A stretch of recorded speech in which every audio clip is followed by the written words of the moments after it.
Chapter 20. Daskanu's problem solved by Kaka's maid-servant. In this chapter, Hematpan describes how Daskanu's problem was solved by Kaka Sahib Dikshit's maid-servant. Preliminary. Sai Lord was originally formless. He assumed a form for the sake of bhaktas.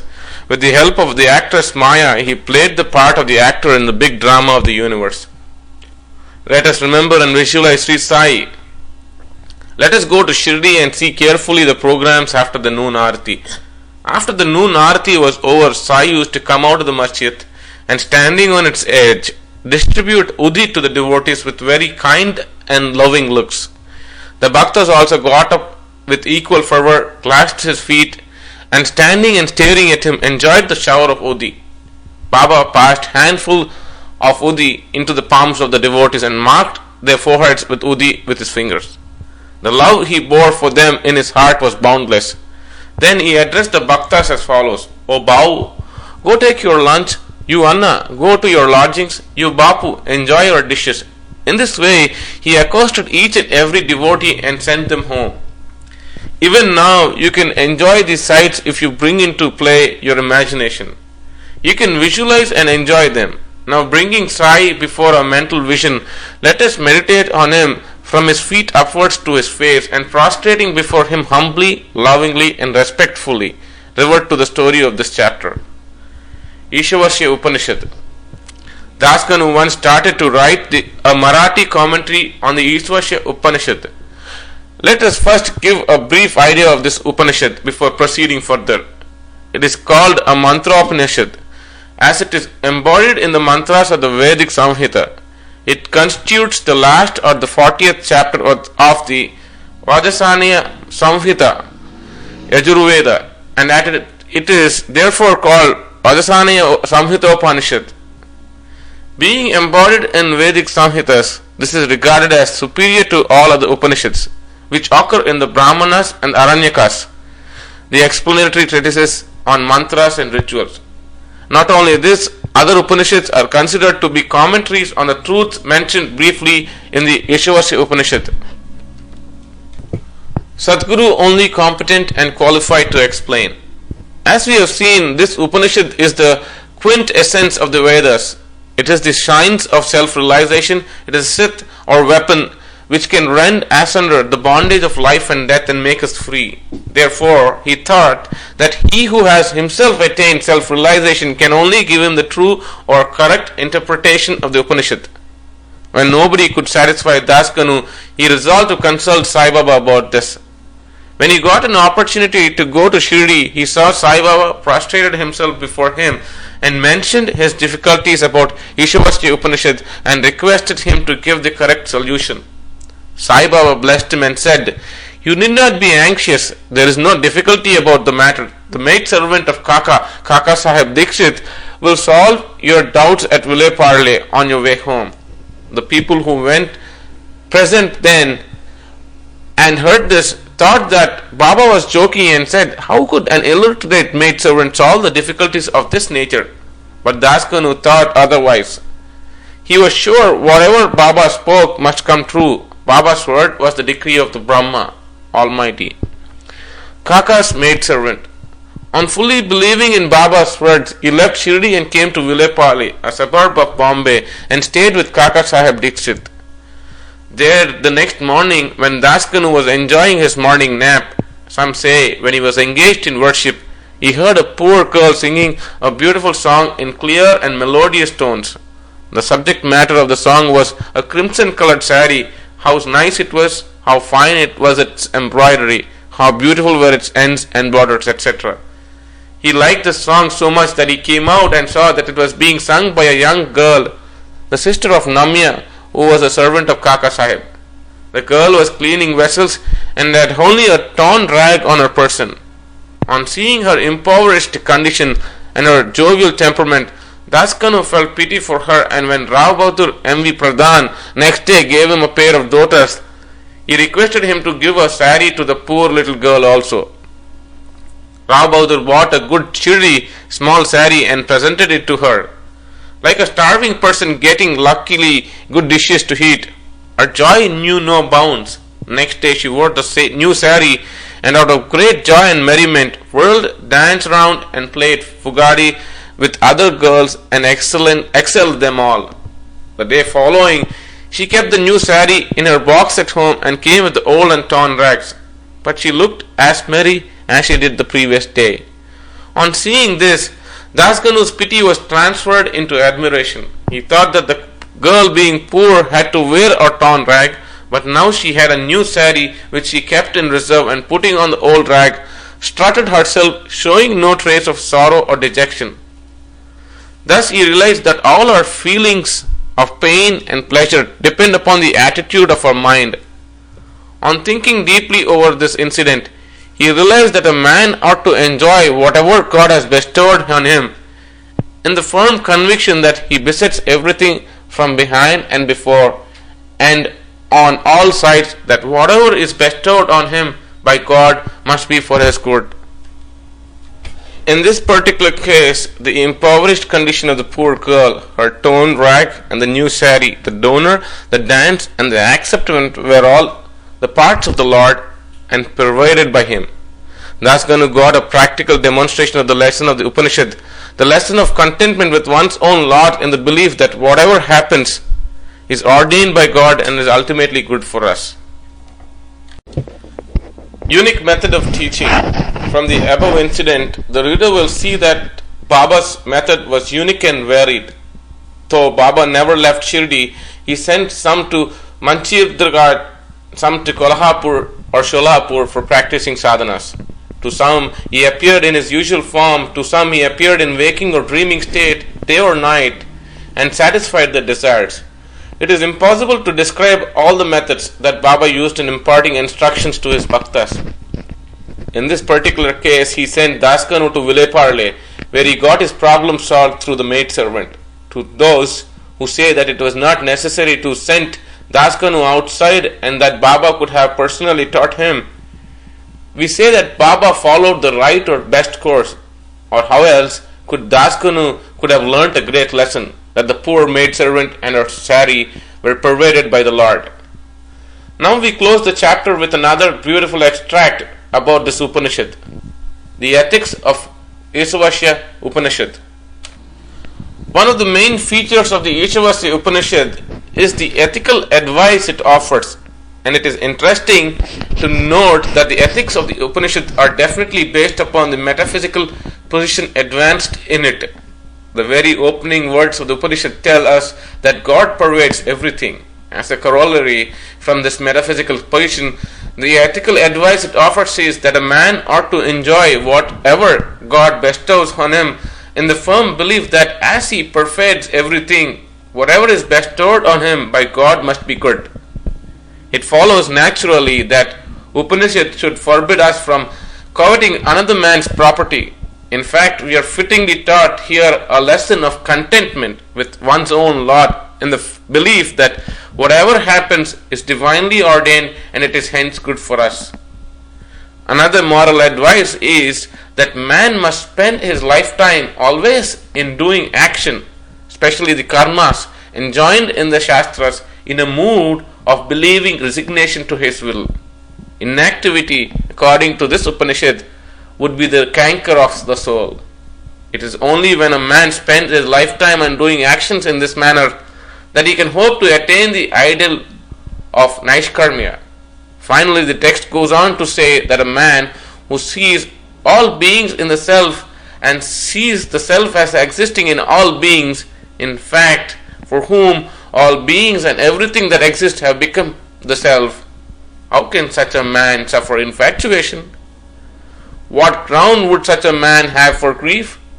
Loathfulness, infatuation, and grief verily proceed from our not being able to see the Atman in all beings and things.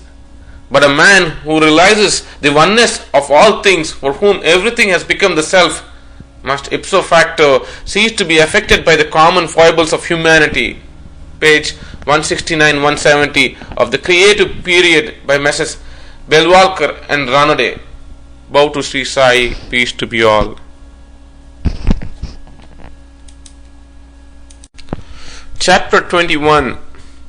stories of 1. V.H. Thakur, 2.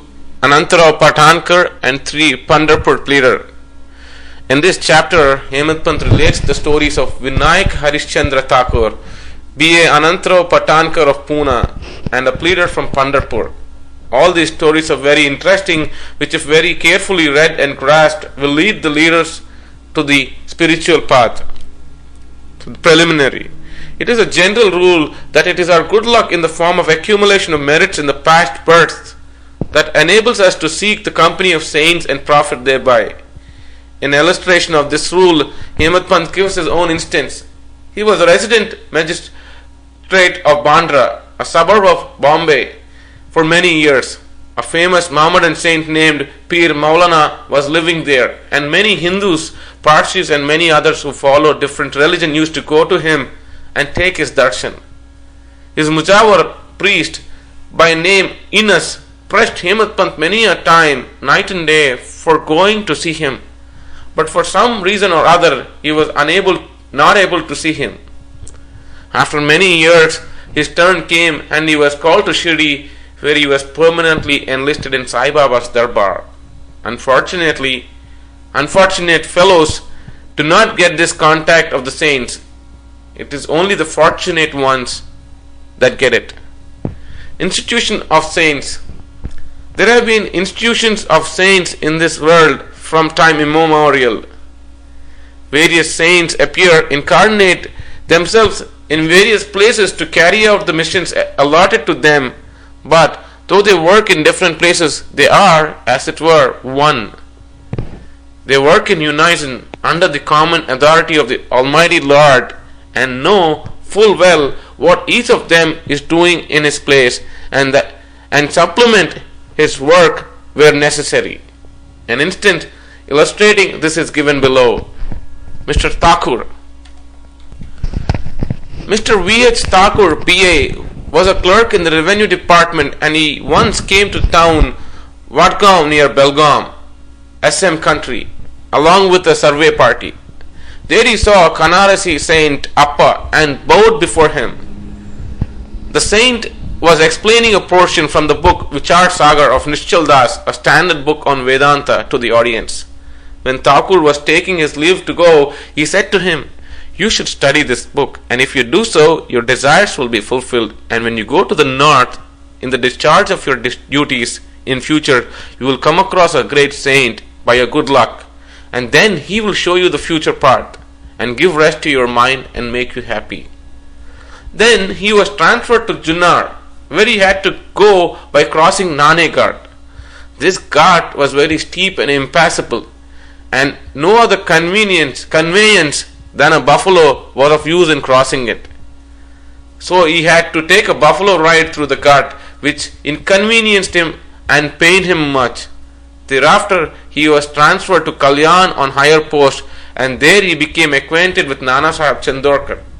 He heard much about Sai Baba from him and wished to see him. Next day Nana Sahib had to go to Shirdi, and he asked Thakur to accompany him. He could not do so as he had to attend the Thana civil court for a civil case. So Nana Sahib went alone. Thakur went to Thana, but there the case was postponed. Then he repented for not accompanying Nana Sahib. Still he left for Shirdi, and when he went there he found the Nana Sahib had left the place the previous day. Some of his other friends whom he met there took him to Baba. He saw Sai Baba, fell at his feet, and was overjoyed. His eyes were full of tears of joy, and his hair stood on end. Then after a while the omniscient Baba said to him, "The path of this place is not so easy as the teaching of this Kanarasi Saint Appa, or even as the buffalo ride in the Nane Ghat. In this spiritual path you have to put in your best exertion, as it is very difficult." When Thakur heard these significant signs and words, which none else than he knew, he was overwhelmed with joy. He came to know that the world of the Kanarasi saint had turned true. Then, joining both hands and placing his head on Baba's feet, he prayed that he should be accepted and blessed. Then Baba said, "What Appa told you was all right, but these things have to be practiced and lived. Mere reading won't do. You have to think and carry out what you read, otherwise it is of no use.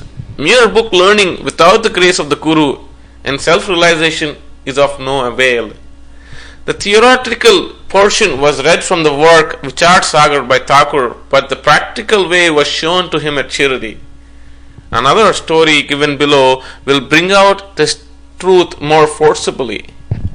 Anantrao Patankar, one gentleman from Pune by name Anantrao Patankar, wished to see Sai Baba. He came to Shirdi and took Baba's darshan. His eyes were appeased. He was much pleased. He fell at Baba's feet, and after performing worship, said to Baba, I have read a lot, studied Vedas, Vedantas, and Upanishads, and heard all the Puranas, but still I have not got any peace of mind. So I think that all my reading was useless.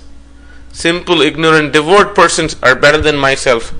Unless the mind becomes calm, all book learning is of no avail. I have heard from many people that you have easily give peace of mind to so many people by your mere glance and playful word. So I have come here. Please take pity on me and bless me. Then Baba told him a parable which was as follows. Parable of 9 balls of stool. Navavidhi Bhakti. Once a Saudagar merchant came here. Before him a mere passed a stool, 9 balls of stool. The merchant, intent on his quest, spread the end of his dhotar and gathered all the 9 balls in it. And thus he got concentration, peace of mind.